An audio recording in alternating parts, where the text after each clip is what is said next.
I'm Elaine Reyes at the United Nations headquarters in New York, and this is UN Insider. Coming up, we play a crucial role in diffusing the tensions between the sides and helping to maintain peace. 8 decades of diplomacy and development. For 80 years, the UN has tackled the world's biggest issues in times of crisis and on the path to peace. On a global level, it's one of the most serious food insecurity crises in the world. From delivering much-needed aid to boosting development and safeguarding some of the world's most precious cultural treasures. A look at the legacy of the United Nations at 80.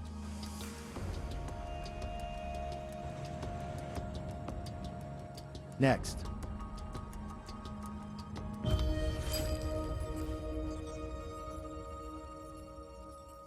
October 24th marked a milestone for the UN. 80 years ago, the United Nations Charter came into effect. In the wake of World War II, the UN emerged with an important mission: preventing a third global conflict. Maintaining peace and security is the UN's primary objective, and part of that mandate falls on the force known as the Blue Helmets. Here's a look at the role of UN peacekeepers. For the past 2 decades, China has been engaged in UN peacekeeping missions, deploying nearly 30,000 personnel worldwide.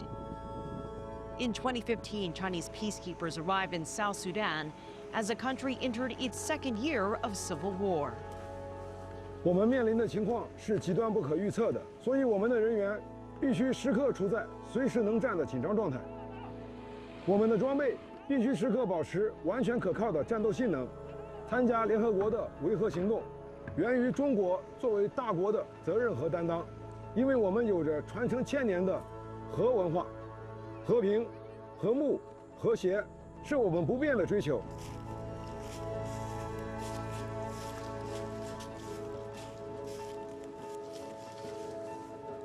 像以前我刚开始接触的时候，我以为维和就是说他们两个打架了，我把他们两个都拉开，或者说我站在他们俩中间不让他们打。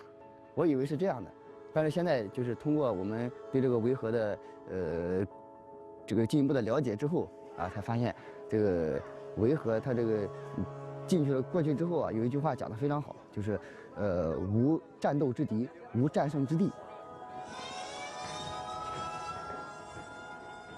因为咱们部队的建设发展，我们的目的是什么？军队的目的就是守卫和平，守望和平。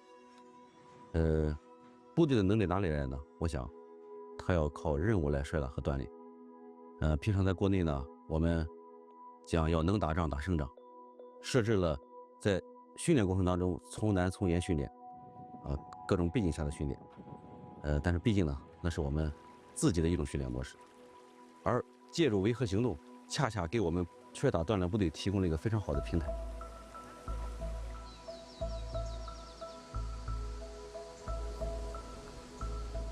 In Lebanon, Chinese peacekeepers are clearing minefields and unexploded ordnance.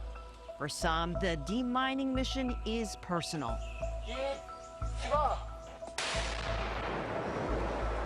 我的老家在云南边境，那里曾经有很多战争留下的地雷。我的爷爷就是在战斗中踩到地雷不幸牺牲的，我的姑姑也是因为地雷负伤，现在高位截肢。 我的父亲是老街务员，以前经常帮助部队完成扫雷任务。我从小也有个算是梦想吧，就是天下无雷。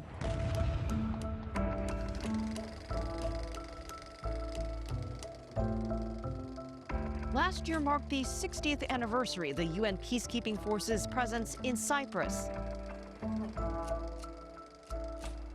Cyprus has remained divided since 1974. When a Turkish military intervention followed a coup by Greek army officers. Since then, the island has remained partitioned, with Greek Cypriots and Turkish Cypriots living separately.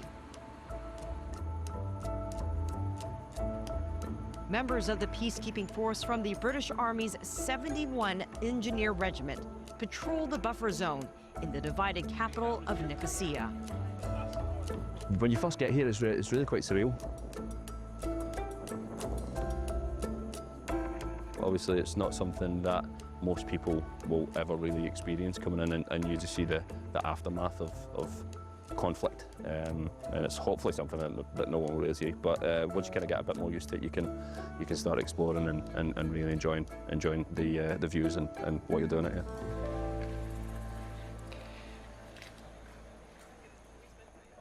In total, there are over 800 military personnel serving with the UN peacekeeping force in Cyprus.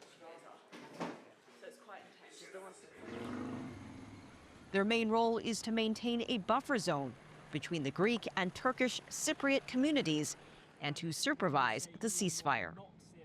There are thousands of civilian incidents that happen across the buffer zone. Now, these can range from very minor incidents, such as unauthorized incursion, or they could be a serious incident, such as a military move forward. So our peacekeepers are required to build relationships based on trust and confidence with the military forces of both sides to resolve those tensions and prevent them from escalating into anything that could be far more significant. In the meantime, in the absence of a solution, the role of the peacekeeping force here in Cyprus remains imperative. There are thousands of armed troops on either side of the buffer zone, and we maintain daily contact with both sides when they do not talk to each other. And we play a crucial role in diffusing the tensions between the sides and helping to maintain peace and stability on the island.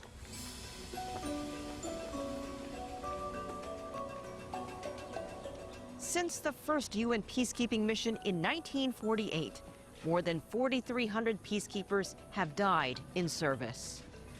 Today we pay tribute to the more than 76,000 international United Nations peacekeepers who embody humanity's highest ideal, peace. Hailing from over 120 countries, our Blue Helmets serve in 11 peace operations in conflict-affected areas in Africa, Asia, Europe, and the Middle East. They're part of a long tradition. For over 75 years, United Nations peacekeepers have supported communities rocked by conflict and upheaval across 71 missions. More than 4,300 of them have paid the ultimate price while serving under the UN flag. We will never forget them.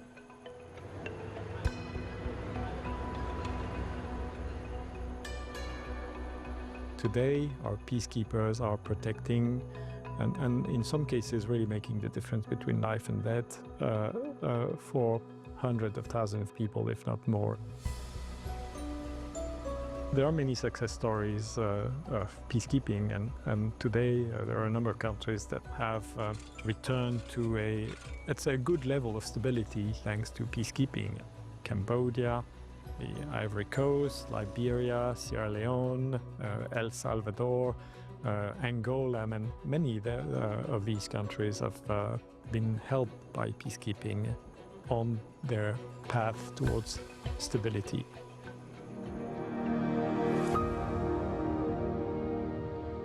Coming up. The need here in Haiti is enormous. And that's really a message that we want to make sure is not forgotten. UN Insider.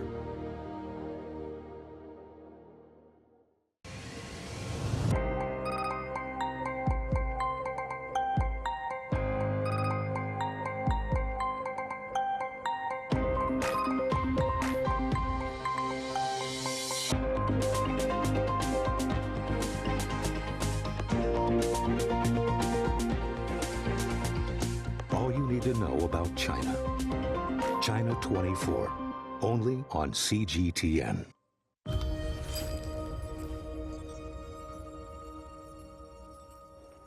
The United Nations plays a life-saving role in humanitarian emergencies around the world. In Haiti, UN agencies are providing aid to people struggling amid a multifaceted crisis. On the other side of the globe, a silent crisis is unfolding. Haiti, a nation already plagued by extreme poverty, political instability, and widespread gang violence, is now gripped by a devastating wave of hunger. Today, over 5.4 million Haitians, half of the population, struggle to find enough food. Among them, 2 million are in emergency levels of hunger, facing starvation. 1 in 2 Haitians at this moment don't have enough to eat. So on a global level, it's one of the most serious food insecurity crises in the world. But most concerning, we saw a small pocket of population, about 6,000 people, which were classified as being in the most serious level of food insecurity. It's level 5. It's what we call IPC catastrophe. So this is literally the situation where your level of food insecurity cannot get any worse. The hunger crisis is born of several devastating factors. Climate change, political instability, and rampant gang violence have pushed the country to the brink. Last year, more than 5,500 people were killed as a result of gang violence as gangs pushed further into new parts of Port-au-Prince, including police stations, hospitals, and residential neighborhoods. In just 2 years, the number of displaced Haitians has increased to more than threefold, to more than 1 million, half of them children.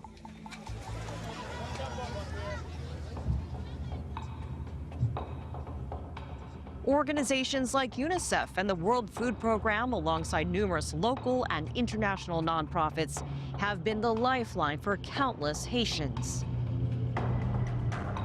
I don't want to pretend I speak on behalf of the entire humanitarian community, because I definitely don't. But the need here in Haiti is enormous. And that's really a message that we want to make sure is not forgotten. Today we're going to visit a site, and this is a place where people have recently, in late 2024, come to this site after armed groups came to their community. There are dozens of sites like this where people are trying to cope with these very, very difficult living situations for families. Bonjour, comment nous est là, mesdames? Nous venons faire une visite là. Moi-même, moi, c'est Mi Hollande. Je travaille dans le programme alimentaire mondial. Moi, c'est nutritionniste. Quand on voit ces données-là, ça montre vraiment qu'il y a un problème vraiment de perte de poids énorme sur les sites de déplacés. Ce sont des zones vraiment avec un niveau d'insécurité alimentaire très élevé. You really see the effects on the health of the children and on their level of nutrition, because these are often families who had a means of livelihood before. They had a home, they had small businesses, they were working, and now they've all been pushed out of their homes, and they're in a place where it's very difficult to support their families. It's very difficult just to meet their basic needs. Maintenant, est-ce que vous avez un bébé? Ok. Est-ce que petit bébé ou là te recevoir manger et pour nutrition? Ok, ou t'es balement bas, mais est-ce que si vous détectez que l'inormal, ou prend plus, ou prend poids? Pour la première, elle-même, la mère est malnutrie. Et son enfant vient de compléter 6 mois, elle ne peut même pas allaiter son enfant. Parce que non seulement elle est malnutrie, elle est anémiée.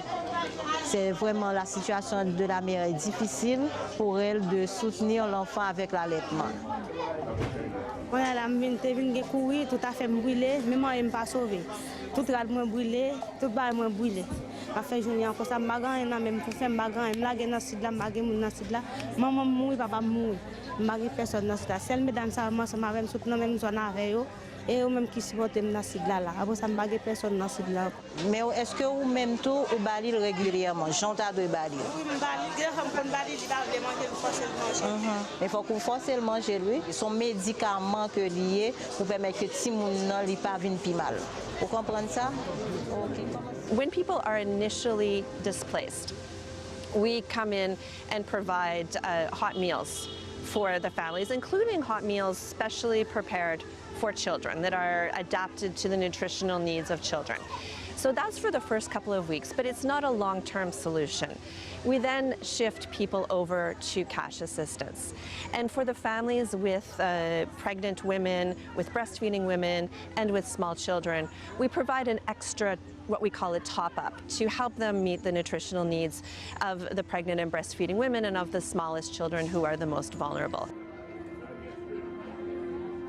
We have seen in recent years an extraordinary amount of conflict re-emerge, polarization in international relations, geopolitical tensions, COVID, financial crisis. We are working in 170 countries at this moment, trying to help countries to cope with these extraordinary challenges, whether they are sometimes climate change-driven extreme weather events, whether it is the high level of debt through the interest rates and the inflation, so to speak, that has driven the cost of capital, leading in some countries literally to a default situation.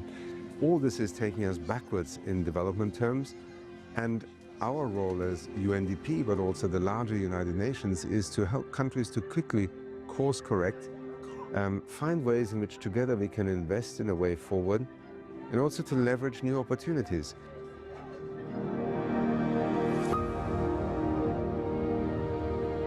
UN Insider.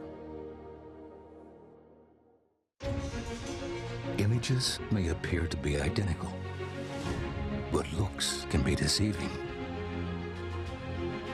The difference is not always obvious. It has to be discovered. There are always different sides to a story. We put the focus on the details. To see more, to understand better. CGTN. See the difference.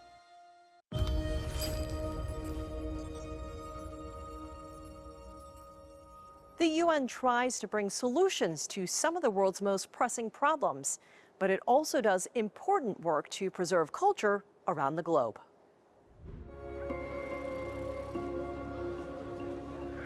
Preserving intangible heritage is becoming increasingly urgent in a fast-changing world. When archaeologists started excavating in Anyang, China in the 1920s, they found a number of artifacts that had survived for thousands of years, buried in the ground. We will not compromise. We will not cut any corners when it comes to protecting our natural and cultural environment as we develop our tourism products. And that any other choice would be an economic mistake, but also a mistake that we cannot afford to make. 团结、对话、合作的呼声空前高涨。文明对话是消除歧视偏见，增进理解信任，促进民心相通，加强团结合作的有效手段和必由之路。 Last year, the UN General Assembly adopted a resolution submitted by China to establish June 10th as the International Day for Dialogue Among Civilizations. The resolution calls for the recognition of the collective cultural heritage of humankind and respect for the diversity of civilizations. The city of Anyang, located about 500 kilometers south of Beijing, is a treasure trove of artifacts. It was the last capital of the Shang Dynasty. Today, it's helping us to understand the history and culture of ancient China. 到2021年开始，我们又重新启动了这个以商文林区为核心的，整个淮海北岸地区的工作。然后我们发现了非常重要的发现，有发现了这个围绕着商文林区的围沟2条围沟，然后在东边，这个东边还发现了。 成片的祭祀坑有超过460座。今年的工作就是，我们还有更加明确，这个区域在1978年发掘的祭祀坑，他当时发现了就是好多马坑，然后还发现了这个其他的，比如说大象坑啊，还发现了河里啊、什么猪啊这样的坑。这个区域呢，后面的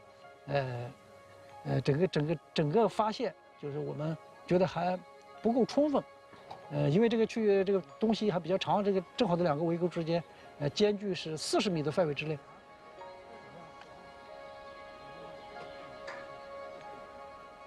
The Inshu Royal Cemetery is one of the oldest and largest archaeological sites in the world. researchers continue to uncover relics from 3,000 years ago, symbols of the prosperity and culture of the Chinese Bronze Age. UNESCO selected Yinshu as a World Heritage Site in 2006. 殷墟是中国第一批考古工作的地点。我们中国人的这个文物保护意识兴起的时候，也是20世纪初前后。这个时候呢，实际上我们知道20世纪初前后有非常重要的3大发现，一个是1899年的殷墟的甲骨文的发现，还有一个是在此之前的敦煌藏经洞的发现，还有就是在此之后不久，北京的这个故宫就是说明清皇家档案的发现，新发现，促成了中国学术的一个新的研究的一个新阶段吧。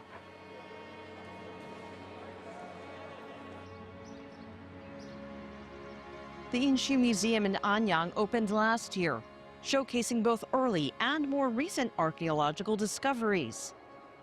3/4 of the objects on display are making their public debut.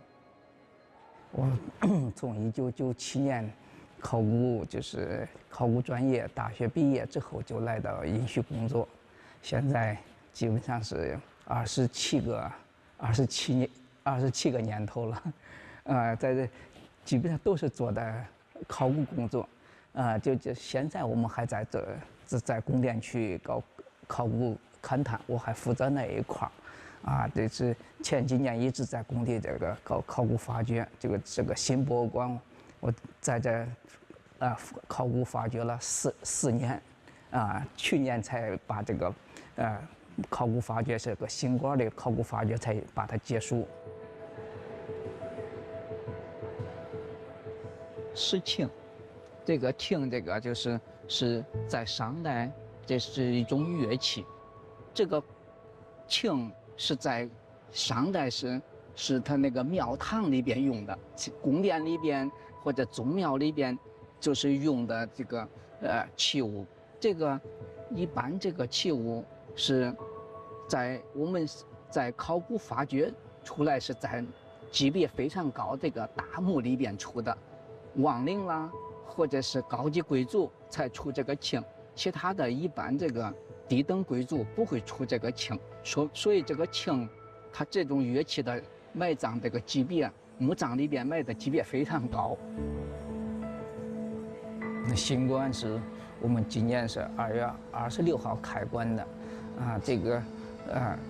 我们建这个新馆从2019年开始建了，基本上建了4年时间。这个新馆藏品是大概有4000多件，4000多件。原来这个老馆那边旧馆那边藏品是1000件的东西。旧馆的展出面积是大概是1500平方，新馆的展出面积是2万2大概，比旧馆的大多了。因为我们这个新馆它主要是目的是这个就是现在这个人们是吧，生活物质生活提高了，他们现在要去享受这个精神生活。这个博物馆主要是精神方面的，所以他们要去了解中国历史啦，尤其商代历史。我们这个博物馆是一个专题馆，是一个就是了解商代历史的一个专题馆，所以我们一句话就是为了满足人们日益增长精神文化生活的需要。实际现在是中国博物馆热是一个趋势。就刚才说了基本上到每个地方，许多包括是家长带着孩子们首先去看的是博物馆，去看看博物馆实际就是这个城市的一个历史。大家知道是个青铜文明，青铜文明里边商代是非常非常重要的一个文明，它是承上启下的。说到底，还是一句话，就是原来中国就是像我们那一代，还就是有些还是吃不饱那个时候，就是还生活还稍微贫穷的时候，是为了这个物质生活，是吧？物质生活比较为了吃饭这个考虑这个就是这个精神方面的少一些。现在这个中国发展到这一步，这个是吧？现在我们已经许多这个说是我们已经物质是完全是已经满足了，这个没一点问题了，大家就要去精神生活，满足自己那些精神方面的精神领域里边的，这就需要这个文化来支撑了。UNESCO has a very large mandate. It covers education, culture, sciences, information and communication. So indeed, it's one of the flagship, let's say, initiatives of UNESCO is the World Heritage Sites, and we are very proud of. It's not only about the buildings, but it's also bringing countries and people around universal promotion of heritage. But what's very important for us is the main role that we have within the UN system, and that is to, what we like to say, bring the peace in the mind of men and women through education, culture and sciences.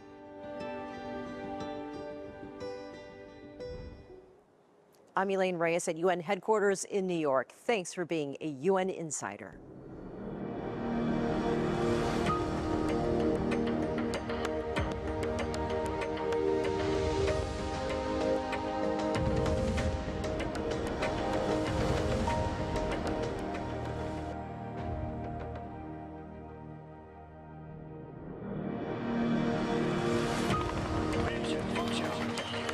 I'm Elaine Reyes at the United Nations headquarters in New York, and this is a special edition of UN Insider.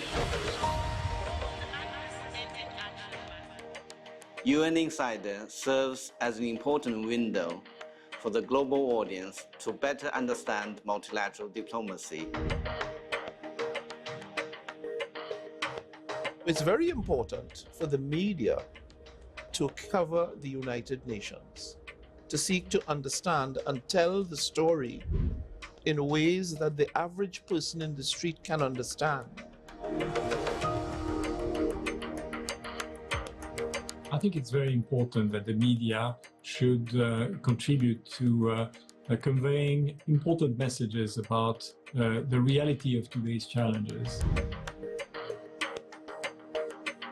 UN Insider has come to the UN, and we at the UN are so grateful to have it here. It is the only dedicated TV program to what is happening in the UN, and it is reaching so many people with, as it says in its title, inside the UN stories.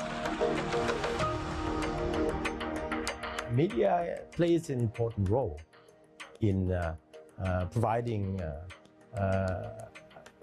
objective information across the world. We think that media has a strong power of uplifting, what we are trying to convey as messages as developing countries. We need the mobilization of all peoples, of whole government and whole of society, and media can help us to be informed so that we also can make our part. I think the media is fundamental to enable citizens across the world, first of all, to understand what is the rationale of having the United Nations. It's not that there is one place on planet Earth that will tell the rest of the world what to do. It is a much more complex story.